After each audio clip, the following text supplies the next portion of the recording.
In the restaurant, no one understood the Japanese tourist until the poor waiter spoke fluent Japanese. The bustle at Horizon Restaurant had slowed considerably when the middle-aged man walked through the main door, carrying a worn leather briefcase and speaking a language no one could understand. The staff exchanged uneasy glances as the visitor gestured desperately, trying to communicate. That's when Tyler Johnson, the youngest waiter in the establishment, stepped forward and replied in perfect Japanese, making the tourist's face light up with a smile of pure relief. "Arigato gozaimasu," the man said, bowing slightly. "Watashi wa Kenji Watanabe desu." Tyler returned the bow naturally. "Hajimemashite Watanabe-san. Watashi wa Tyler desu. Doko kara irashaimashita ka?" The fluid conversation between the two caught the attention of everyone in the dining room. The restaurant manager, Richard Thompson, who had always treated Tyler with disdain because of his simple clothes and worn-out sneakers, watched the scene with a mix of shock and irritation. "Tyler, get back to the kitchen immediately," Richard ordered, stepping forward with firm strides. "Our guests deserve to be served by someone more presentable." Mr. Watanabe, sensing the tension, gently held Tyler's arm. "Kono hito dake ga ii desu," he told the manager, pointing at Tyler. "Only him, please." Richard forced a stiff smile. "Sir, I can arrange for a professional interpreter. This young man here is just watashi wa kono hito ga hoshi," Watanabe insisted, his voice firm but polite. Tyler discreetly translated for Richard. "He wants to be served only by me, Mr. Thompson." The manager's embarrassment was obvious.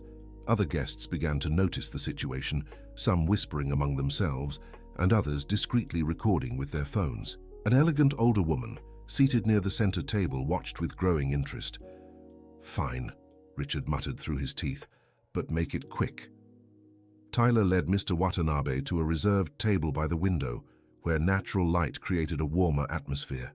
The man seemed to carry the weight of the world on his shoulders, his eyes behind his glasses revealing deep sadness. Dear listener, if you're enjoying the story, don't forget to like and especially subscribe to the channel. It helps us a lot as we're just starting out. Now continuing. "Watanabe-san, nani wo tabetai desu ka?" Tyler asked, handing him the menu. "Sori yorimo?" Watanabe hesitated, glancing around nervously. "Anata ni hanashitai koto ga arimasu." Tyler noticed the urgency in the man's voice and leaned in slightly to hear him better. "Watashi wa musume wo sagashite imasu," Watanabe said, his voice cracking slightly. "Niju nen kan e nakata." Tyler's heart clenched. The man was searching for his daughter, whom he hadn't seen in 20 years. Tyler knew that pain well, having grown up without a father, raised only by his mother, Mrs. Linda, who had always worked tirelessly to support them. "Watanabe-san, moshiwake arimasen," Tyler began, but was interrupted. "Wane gaishimasu." Watanabe opened his worn briefcase and pulled out a yellowed, aged photo. "Kore wo mite kudasai." The photo showed a smiling young American woman standing beside a younger Watanabe in front of a modest house in a neighborhood Tyler recognized immediately. It was Riverside Heights, the same neighborhood where he had grown up. "Kono ai shite imasu," Tyler said, pointing to the house in the photo. "I know this place." Watanabe's eyes filled with tears. "Hontuni, musume no namae wa Emily Johnson, Watanabe desu." Tyler felt a tightness in his chest. Emily Johnson Watanabe. The last name Johnson was common in the neighborhood, but there was something familiar about that name. "Watanabe-san, quando foi a última vez que falou com sua filha?" 20 years ago, he answered, wiping his glasses with trembling hands. "Watashi to kanojo no okasan wa rikon shimashita." After returning to the United States, I went back to Japan. The story was becoming clearer.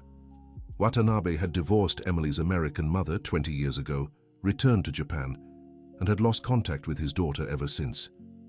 "Naze ima sagashite iru no desu ka?" Tyler asked gently. Watanabe lowered his head, his voice barely a whisper. "Watashi wa byuki desu. Gan desu. Musume ni ai ayamaru koto ga hoshi." Tyler swallowed hard. The man was sick, with cancer, and wanted to see his daughter to apologize before it was too late. Richard Thompson watched the prolonged conversation with growing impatience. He approached the table again, this time accompanied by Jennifer, a more experienced waitress. "Tyler, you're taking way too long with this customer. Jennifer can take over from here." Watanabe said firmly. "Kono hito dak." "He doesn't want to be helped by anyone else," Tyler translated. "This is ridiculous," Richard snapped. "You don't have enough experience to—" "Excuse me," interjected the elegant woman who had been observing everything. "May I step in?" Richard turned, surprised. The woman with neatly styled grey hair and refined clothes rose with dignity. "I'm Margaret Wilson, a retired attorney," she introduced herself, "and from what I can see, this young man is providing exemplary service. Perhaps the issue isn't his competence, but rather the lack of sensitivity from others." Margaret's remark drew murmurs of approval from the other customers. Richard found himself in a delicate situation, especially with several people recording the scene. "You were discriminating against this young man because of his appearance," Margaret continued, her voice firm but polite. "I may be mistaken, but it seems to me he's the only one here capable of helping this gentleman." Tyler felt a wave of gratitude for Margaret's intervention, but his concern remained focused on Watanabe, who seemed increasingly anxious. "Watanabe-san, ochitsuite kudasai," Tyler said gently. "Anata wo tasukeru." "Hontuni?" Watanabe asked, his eyes glimmering with hope. "Hai yakusoku shimasu." The promise Tyler had just made weighed heavily on his shoulders. He had vowed to help Watanabe find his daughter, even though he had no idea how. "Watashi wa Emily-chan wo mitsukeru tame ni nandemo shimasu," Watanabe said, his voice thick with emotion. "First, let's get you something to eat," Tyler suggested in Japanese. "Then we can talk more about how I can help." Watanabe agreed, ordering just a simple soup. As Tyler headed to the kitchen to place the order, Richard intercepted him in the hallway. "Listen here, kid. I don't know what game you're playing, but I won't let you turn my restaurant into a social services center." "I'm not playing any games, Mr. Thompson. Just helping a customer in need." "Your job is to serve food, not play detective," Richard shot back. "And another thing, all this Japanese chatter is drawing too much attention. The other customers are bothered." Tyler glanced at the dining area and saw the exact opposite. The customers seemed fascinated by the situation, some even moving tables to get closer. "With all due respect, Mr. Thompson, I think you're mistaken." "Don't talk back to me," Richard stepped closer, lowering his voice. "You're replaceable here. There's a line of applicants waiting for your spot." The threat was clear, but Tyler couldn't just abandon Watanabe. There was something in the man's sorrow that touched him deeply. In the kitchen, the chef Robert, a 50-year-old man with graying hair, was preparing Watanabe's soup. "Tyler, I overheard the conversation out there," Robert said without taking his eyes off the stove. "Where on earth did you learn Japanese like that?" "It's a long story, chef." "I've got time," Robert smiled, "and it looks like you'll need allies here." Tyler sighed, absently stirring a spoon. "When I was a kid, my mom worked for a family in Beverly Hills. Her employer was married to a Japanese executive who had lived in the United States for years. They had a daughter my age, Sakura. And I used to go with my mum to work during vacations. The girl was very lonely. Her parents were always traveling. We ended up becoming friends, and she started teaching me Japanese. She said if I learned it, we could have our own secret language." Robert stopped stirring his soup and looked at Tyler with renewed interest. "Go on." "I spent years studying on my own. When the family moved back to Japan, I kept studying by myself. I watched Japanese movies, read manga, listened to music. It was my way of feeling connected to the only friend I'd ever had." "And you never saw that girl again?" "Never. But Japanese helped me at other times in life. I got some freelance translation jobs, helped lost tourists." Tyler paused. "I never imagined I'd one day use it to help someone find their missing daughter." Robert finished preparing the soup and placed it on an elegant tray. "You know, Tyler, sometimes the universe prepares us for moments we can't even imagine. Maybe you learned Japanese exactly for this day." The chef's words echoed in Tyler's mind as he returned to the dining room. Watanabe waited anxiously, flipping through the worn photo of his daughter again. "Oishi sudesu ne," Tyler said as he served the soup. "Arigato gozaimashita," Watanabe replied, but barely touched the food. "Tyler-kun, Emily-chan no koto wo motto hanashitai." "Hai doyu koto desu ka?" Watanabe began recounting his story in detail. He had arrived in the United States in the 90s as an engineer for a Japanese company. He met Jessica Johnson, an American teacher, and fell deeply in love. They married and had Emily, who grew up bilingual and happy. "Demo, watashi no kazoku wa Emily-chan to Jessica-san wo ukire nakata," Watanabe explained, his hands trembling slightly. Tyler understood. Watanabe's family in Japan had not accepted his American wife and mixed-race daughter. "Sono tame ni Japan ni kaeru koto ni natta no desu ka?" "Hai, soshite sono koto ga watashi no jinsei no saidai no machigai deshita." His greatest mistake in life had been returning to Japan under family pressure, leaving his wife and daughter behind in the United States. Dear listener, if you're enjoying the story, don't forget to like and especially subscribe to the channel. It really helps us who are just starting out. Now continuing. "Jessica-san wa doko ni imasu ka?" Tyler asked. Watanabe's eyes filled with tears again. "Rokunen mai ni nakunarimashita. Gande." Emily's mother had passed away from cancer 6 years ago, the same illness now afflicting Watanabe. "Sore wo kita toki watashi wa totemo kuyashikatta," he continued. "Emily-chan hitoribochi ni natte shimatta." Guilt consumed Watanabe. When he learned of Jessica's death, he realized Emily had been left completely alone, and he wasn't there to support her. "Doyu shite United States ni kimashita ka? Watashi mo gan ni natte, jikan ga nai koto ga wakatta.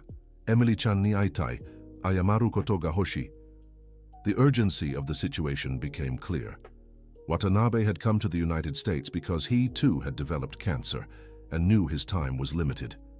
Tyler leaned forward, his voice gentle but firm. "Watanabe-san, watashi wa anata wo tasukeru. Kito Emily-san wo mitsukimasu. Demo anata no shigoto wa?" Tyler glanced at Richard, who was still watching them disapprovingly, then at Margaret, who remained at her table, clearly invested in how things unfolded. "Shigoto yori mo taisetsu na koto ga arimasu," Tyler replied. "There are things more important than work." "Tyler," Richard's voice cut through the air, "your shift ends in an hour. I hope you can finish the service by then." "Hai wakarimashita," Watanabe whispered to Tyler. "Anata ni meiwaku wo kaketa." "Meiwaku ja arimasen," Tyler assured. "It's no trouble at all." Margaret stood up from her table and approached. "Excuse me, may I join you?" she asked in English. Tyler translated for Watanabe, who nodded in agreement. "I'm a retired lawyer and couldn't help but notice the emotion in this conversation," Margaret explained. "If you need any legal help or advice on family rights, I'm at your disposal." "Thank you very much, ma'am," Tyler began. "Margaret Wilson, and you?" "Tyler Johnson, and this is Mr. Kenji Watanabe." Margaret smiled warmly at Watanabe, who returned the courtesy. "Konnichiwa, Watanabe-san," she said, surprising them both. "Wilson-san wa Nihongo ga dekimasu ka?" Watanabe asked, impressed. "Sukoshi deke," Margaret laughed. "Just a few words. My late husband worked in Japan for 2 years, and I accompanied him. The connection between the three of them formed naturally." Tyler briefly explained the situation to Margaret, who listened with growing interest. "I understand perfectly," she said, gently touching Watanabe's hand. "I'm also a mother, and I can't imagine the pain of being separated from a child." "Wilson-san, anata mo kodomo ga imasu ka? Hai musuko ga futari imasu," she replied in her limited Japanese, then continued in English. "I have 2 sons, both grown now." The mutual understanding created an atmosphere of trust. Watanabe felt less alone, and Tyler gained an important ally. "Tyler, you said you recognize the address in the photo?" Margaret asked. "Yes, it's in Riverside Heights, the neighborhood where I grew up. This specific house is on Blossom Street, if I'm not mistaken." Kono ieni itai desu ka? Watanabe asked hopefully. Yes, we can go there. But I should warn you, a lot may have changed in 20 years. So demo, itai desu. Watanabe was willing to do anything to try and find his daughter. Richard Thompson, observing the growing crowd around the table, decided to step in again. Tyler, I need you in the kitchen. Now. Can I finish here in 5 minutes? Now, Richard repeated, his voice firm. Margaret stood up gracefully. Manager, may I have a word with you? Richard hesitated but agreed. They stepped a few feet away from the table. I don't know if you've noticed, but this situation is becoming very special for your customers, Margaret said, discreetly gesturing to the other tables. Several people are moved by the story. Ma'am, I appreciate your concern, but I have a restaurant to run. Exactly my point, Margaret smiled. You're managing a situation that could become excellent publicity for your establishment, a restaurant where employees go above and beyond to help customers in need. Richard paused, processing her words. On the other hand, Margaret continued, if you prevent this young man from helping this gentleman, I can guarantee the story will still spread, but not in the way you'd like. The veiled threat was clear, but delivered with such politeness that Richard couldn't openly take offense. What exactly are you suggesting? That you allow Tyler to help this gentleman after his shift. In return, I'm sure there will be very positive repercussions for the restaurant. Richard looked around and noticed there was indeed a different energy in the room. Several customers were whispering excitedly. Some had even asked to move tables to be closer to the scene. Very well, he conceded reluctantly. But he comes back tomorrow at his regular time, and this can't interfere with his work. Of course, Margaret agreed. Mr. Watanabe, Tyler will be able to help you after work. Watanabe's face lit up. Hontuni, Wilson-san arigato gozaimasu. The afternoon flew by quickly. Tyler finished his tasks with renewed efficiency, eager to help Watanabe. During breaks, they talked about life in Japan and the United States, forming a connection that went beyond the language barrier. Tyler-kun, where is your mother now? Watanabe asked. At home, resting. She works as a cleaner in several places, and today is her day off. I'd like to meet her. Tyler was surprised by Watanabe's request to meet his mother. Why? You are a very kind person. I think that's because of your mother. The observation that Tyler's kindness came from his mother's upbringing moved him deeply. When the workday finally ended, the three prepared to go to Riverside Heights. Margaret insisted on joining them, saying she could be helpful if there were any legal matters. Margaret-san, why are you helping us? Watanabe asked as they waited for the bus. Because I believe some people cross our path for a reason, she replied through Tyler's translation. And because I understand the pain of a separated family. The bus ride to Riverside Heights took 40 minutes. Along the way, Watanabe shared more details about Emily. She was an engineer like him, a graduate of MIT, and had inherited both her father's analytical mind and her mother's artistic creativity. Emily-chan loved to draw, he said, showing a small sketch he kept in his wallet. The drawing, made by Emily when she was 8, depicted a happy family, father, mother, and daughter holding hands under a rainbow. It's very beautiful, Tyler remarked, admiring the drawing. Yes, she had so many talents. The paternal pride was evident in Watanabe's voice, mixed with sorrow for the lost time. When they arrived in Riverside Heights, the neighborhood had changed significantly. Many old houses had been demolished and replaced with small apartment buildings. Blossom Street, however, still had some of the original houses. Here it is, Tyler pointed to a 2-story blue house. The house in the photo still stood, but it looked noticeably different. The paint was peeling, the garden was poorly kept, and there was a "For Sale" sign out front. Watanabe approached slowly, his hands trembling. This is where Emily-chan lived. Yes, this is where your daughter lived, Tyler confirmed. Margaret touched the gate, which was open. Should we knock and ask if they know anything about the previous residents? Tyler translated the suggestion, and Watanabe nervously agreed. An elderly woman answered the door. She appeared to be in her 70s, with completely white hair and tired but kind eyes. Good afternoon, Tyler began. Sorry to bother you, but we're looking for information about a family that lived here years ago. Jessica Johnson and her daughter, Emily. The woman's face lit up immediately. Jessica? Of course I remember her. She was my dear neighbor. How I miss her. She paused, noticing Watanabe. And this gentleman? Tyler glanced at Watanabe, who nodded for him to explain. This is Mr. Kenji Watanabe, Emily's father. He's looking for his daughter. The woman's mouth opened in surprise. Emily's father? But... She hesitated. Please come in. I'm Mrs. Eleanor. The house was simple, but welcoming. Mrs. Eleanor led them to the living room, where family photos decorated an old bookshelf. Mr. Watanabe, please sit, she said through Tyler's translation. I have much to tell. Dear listener, if you're enjoying the story, please take a moment to like and subscribe to the channel. It helps us a lot as we're just starting out. Now, continuing. Watanabe sat on the edge of the sofa, clearly anxious. Mrs. Eleanor, did you know Jessica and Emily well? Margaret asked. Yes, I did. Jessica was my neighbor for 15 years. A strong, hard-working woman, but there was always a sadness in her eyes. What kind of sadness? Tyler asked. She never spoke much about Emily's father, but I knew he was Japanese and had returned to Japan when the girl was little.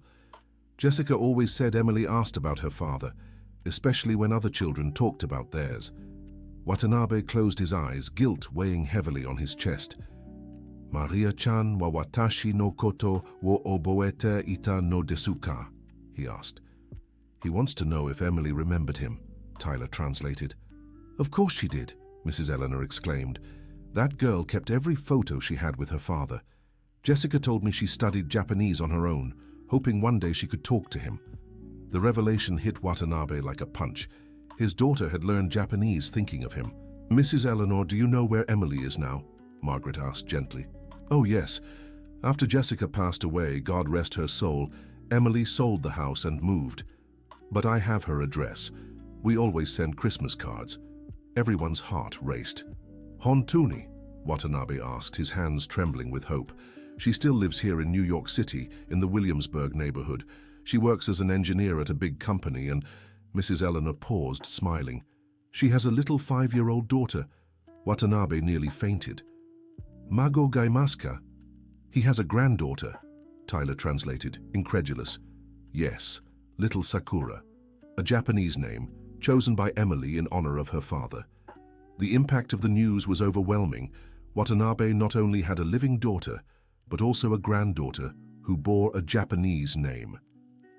Sakura, he whispered, tears streaming down his face. Tyler felt a tightness in his chest. Watanabe's granddaughter's name was the same as the girl who had taught him Japanese years ago, an impossible coincidence to ignore. Mrs. Eleanor, by any chance, do you have a recent photo of Emily? Margaret asked. I do. The woman stood up excitedly. She sent me some on WhatsApp last month. Mrs. Eleanor returned with her phone and showed the photos. Emily was a beautiful woman in her 40s, with features that perfectly blended her Japanese and American heritage. In one photo, she smiled beside a little girl with straight hair and almond-shaped eyes. This is little Sakura, Mrs. Eleanor pointed, just like her mother at that age. Watanabe held the phone carefully, as if it were the most precious object in the world. Maria-chan, he murmured. Kirena josei ni natta ne. He said she's become a beautiful woman, Tyler translated. And her granddaughter is a darling.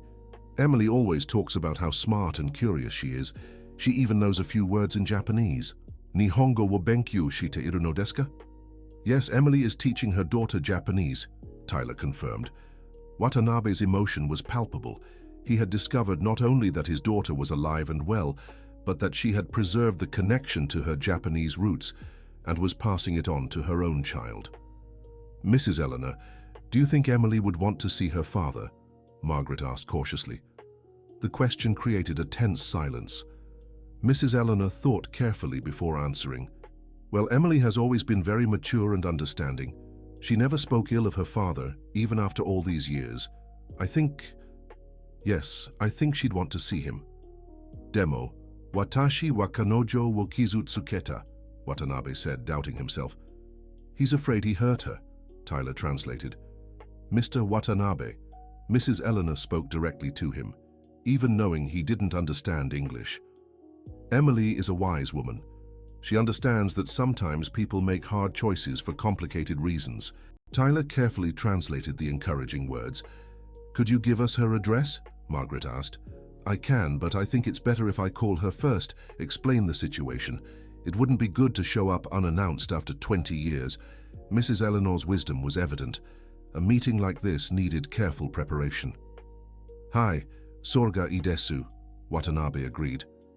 He agrees it's better to call first, Tyler translated. Mrs. Eleanor picked up the phone and dialed Emily's number. The wait felt endless. Hello, Emily. It's Mrs. Eleanor. Yes, dear, I'm fine. Listen, I have important news for you. Your father is here. The silence on the other end was long. Everyone in the room held their breath. Yes, your Japanese father. He came from Japan looking for you.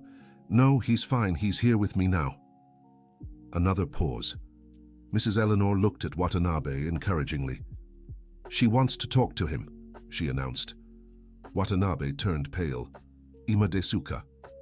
Right now, Tyler confirmed. With trembling hands, Watanabe took the phone.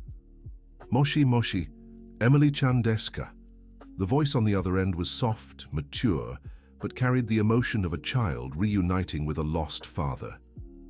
Otu-san, hontu ni anata desu ka? Hi, Emily-chan, Otu-san dayo. The conversation in Japanese flowed between father and daughter, 20 years of separation melting away in seconds. Tyler quietly translated for Margaret and Mrs. Eleanor, who watched with tears in their eyes. She said she always knew he'd come back one day, Tyler whispered. He's apologizing for leaving, he continued translating. She said she understands, that she knows he must have had his reasons. The conversation lasted 15 minutes. Watanabe talked about his illness, his regret, how he thought of her every day. Emily spoke about her life, about Sakura, how she kept memories of her father alive. When they finally hung up, Watanabe was transformed. The guilt was still there, but now mixed with hope and love. Emily-chan wa ashita watashi ni aitai to ita, he announced. She wants to meet him tomorrow, Tyler translated, moved. Dokode? Margaret asked. At the restaurant where I work, Tyler replied, surprised. She said she wants to meet the person who helped her father find her. Emily's decision deeply touched Tyler. She wanted the reunion to happen where it all began. And the granddaughter? Mrs. Eleanor asked. Sakura-chan mo isho ni kuru to ita, Watanabe answered, beaming. Sakura is coming too, Tyler translated. The trip back to the city center was completely different from the way there. The heavy silence had been replaced by hopeful energy. Watanabe looked at the New York City landscape with new eyes, as if seeing the city where his daughter had built a life. Tyler-kun, doyu shite watashi wo tasukete kureta no desu ka? Watanabe asked. Why did you help me? Tyler repeated the question, reflecting.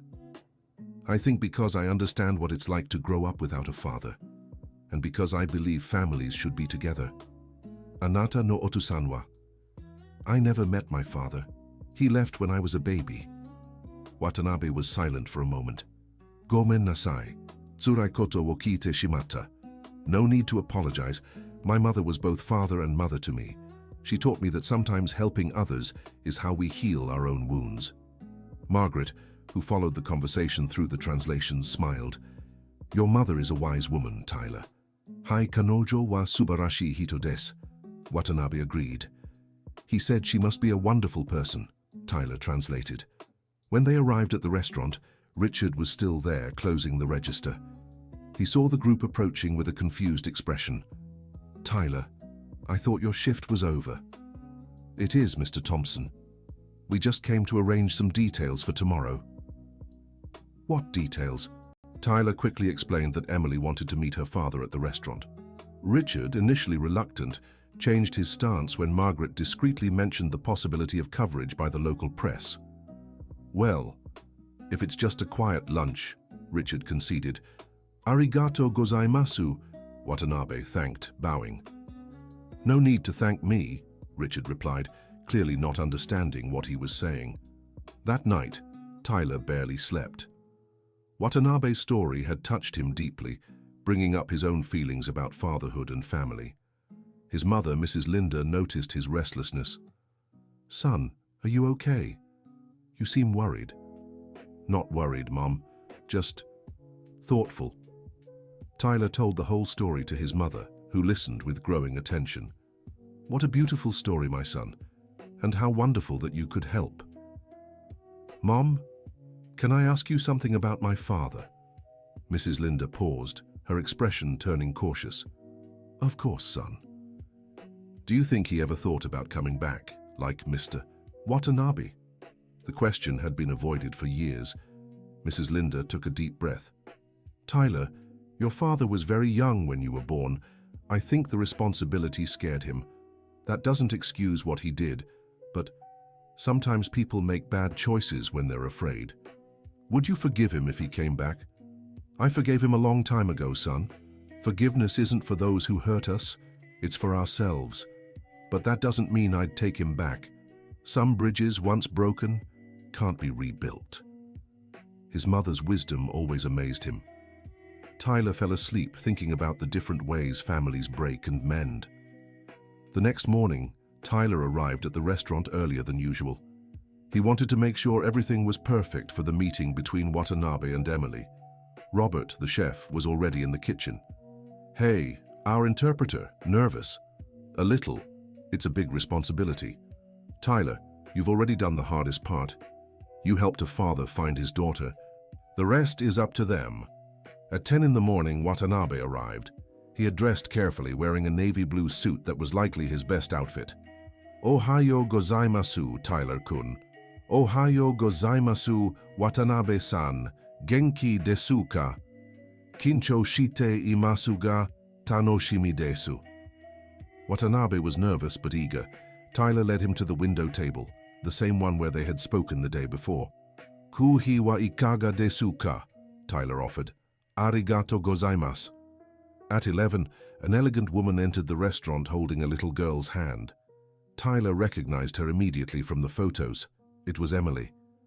"Emily-san desu ka?" He approached. "Hi, Su desu. You must be Tyler. Nice to meet you." Emily's Japanese was perfect, with a native accent. Tyler was impressed. "The pleasure is mine.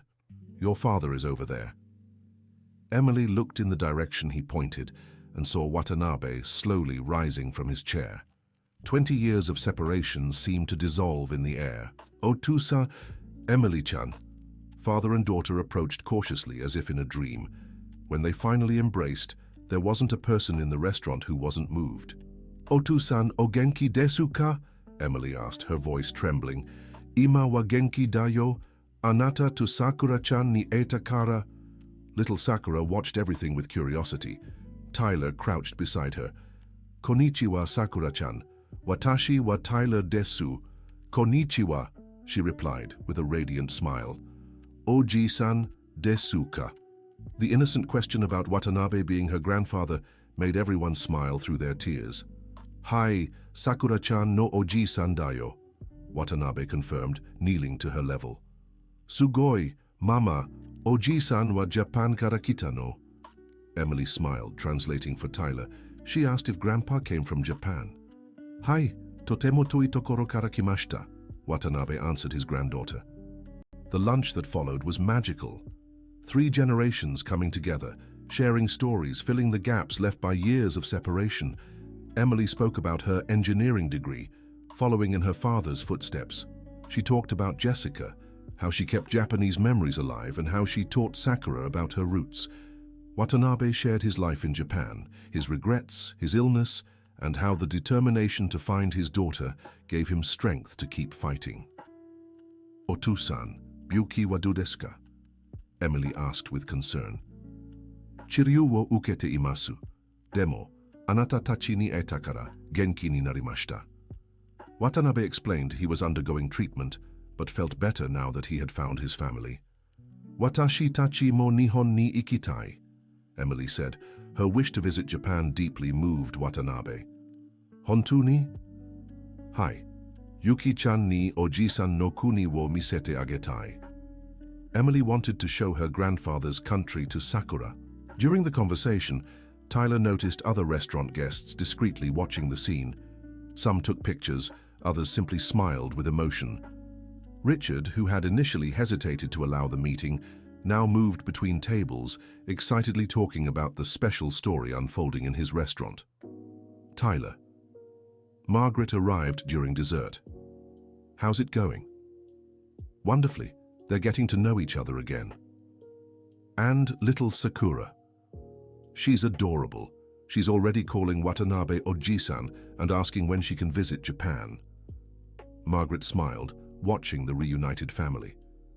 You know, Tyler, last night I researched international family separations. It's more common than we think, and it doesn't always have a happy ending like this. What made the difference here? You, she replied simply. Your ability to communicate built the bridge they needed. The afternoon passed in an atmosphere of discovery and reconnection. Watanabe showed Sakura pictures of Japan on his phone, promising to take her to see the cherry blossoms. Emily shared videos of her daughter singing in Japanese, practicing calligraphy, making Japanese food. Yuki-chan wa nihongo ga jouzu desu ne. Watanabe praised. Mama ga oshiete kuremasu. Sakura replied proudly. The fact that Sakura said her mother taught her Japanese showed how Emily had preserved her father's culture. When it was time to say goodbye, there was sadness but also hope. This wasn't another 20-year separation. Ashita mo aimasuka? Sakura asked her grandfather. Mochiron, mainichi aitai yo. Watanabe promised his granddaughter he wanted to see her every day. Otu-san doko ni tomate imasuka? Emily asked where her father was staying. Yasui hoteru desu. When she learned Watanabe was in a cheap hotel, Emily insisted he move in with her. Watashi no ie ni kaite kudasai. Yuki-chan mo yorokobimasu. Her offer for him to stay temporarily at her home was met with grateful tears. Hontou ni ino desu ka? Mochiron kazoku desu kara. We're family. Emily's words echoed through the restaurant. Tyler watched the scene with a full heart. In less than 48 hours, he had witnessed a family's reunion and discovered that sometimes happy endings really do happen. Tyler kun. Watanabe approached. Doyu shite ore wo ieba ika wakaranai. You don't need to thank me, Tyler replied. Seeing you together is the greatest reward. Anata ga inakattara, kono saikai wa nakatta. Watanabe insisted that without Tyler, this reunion would never have happened. Emily joined the conversation. Tyler, I don't know how to thank you. You gave us back our family. Truth is, you were already a family. You were just separated by distance. Demo, anata, no okaje de tsunagarimashita. Emily insisted. Tyler had been the link that reconnected them. Richard approached, clearly moved by the whole situation. Tyler, I have to admit I was wrong about you. What you did was extraordinary. I just did what anyone would do. No, not everyone would have your sensitivity and determination, Margaret intervened. You have a special gift. When the family finally left the restaurant, promising to return the next day, Tyler sat at the empty table and took a deep breath. Robert appeared with a cup of coffee. So, how do you feel? Tired, but happy. Very happy. You know, Tyler, I think you've found your calling. What do you mean? Helping people connect, breaking communication barriers. That's rare. I never thought of it that way. Maybe you should. That night, Tyler went home with his mind racing. He told Mrs. Linda everything, who listened with tears in her eyes. My son, I'm so proud of you. Mom, can I ask you something? Of course. If my father showed up here tomorrow like Mr. Watanabe, would you let me meet him? Mrs. Linda thought carefully. Tyler, you're a grown man now. That decision would be yours, not mine. But I can say that after today, I understand better that sometimes people deserve a second chance. The next morning, Tyler woke up to a call from Emily. "Tyler? It's me, Emily. Sorry to call so early." "No problem. Is everything okay?" "Yes, everything's great. Actually, better than great. My dad spent the night telling Sakura stories about Japan. She's completely enchanted." "That's wonderful. Tyler, I'd like to invite you. We're preparing a special dinner tonight to celebrate our reunion. Would you and your mother like to join us?" The invitation touched Tyler deeply. "I'm sure my mum would love to meet you." "Great. And Tyler, and there's something else." "What?" "My dad would like to talk to you about an opportunity.